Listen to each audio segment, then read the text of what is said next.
প্রচন্ড শীতের রাত, উনি সফরে বেরিয়েছেন হাদিস কালেকশনের জন্য। উনি মাগরিবের নামাজ, এশারের নামাজ পড়ে একটা মসজিদে শুয়ে পড়লেন, আর শুয়ে শুয়ে হাদিস পড়তেছেন, আর মনে মনে ভাবলেন রাতটা মসজিদে কাটায় দেয়। কিন্তু দারোয়ান এসে বলে মসজিদে থাকতে পারবেন না, ওঠেন। উনি যে আহমদ ইবনে হাম্বল এটা চিনে নাই, কাঁথা গুছিয়ে হাদিসের কিতাব নিয়ে কাঁধের মধ্যে ব্যাগ নিয়ে মসজিদ থেকে বেরোয় গেলেন। কি আর করবেন, প্রচন্ড শীত, আর কাঁপতেছেন বুড়ো মানুষ। পথিমধ্যে দেখলেন বাজার একজন খাব্বাজ, শাবুন খাব্বাজ, যুবক রুটি বিক্রেতা। সে রুটি বিক্রি করে। সে যে সালাম দিল, আসসালামু আলাইকুম। আহমদ ইবনে হাম্বল বলে, যুবক, আমার যাওয়ার জায়গা নেই, সফরে বেরিয়েছি, খুব শীতে কষ্ট পাচ্ছি, রাতে যদি তোমার এই চুলা থেকে একটু আগুন পোহাই কোনো সমস্যা?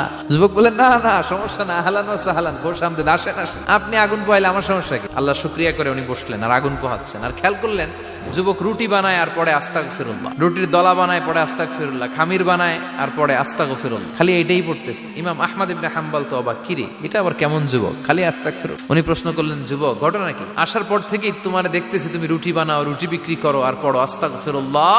যুবক বলে, আস্তাগফিরুল্লাহ আমার সবচেয়ে বেশি পছন্দের আমল, আমি সব সময় আঠার মতো ইস্তেগফারের সাথে লেগে থাকি আর সব সময় পড়তে থাকি আস্তাগফিরুল্লাহ, আর এর বদৌলতে আল্লাহ আমারে মুস্তাজাবুদ দাওয়া বানিয়ে দিয়েছে। আহমদ ইবনে হাম্বল তো অবাক, তুমি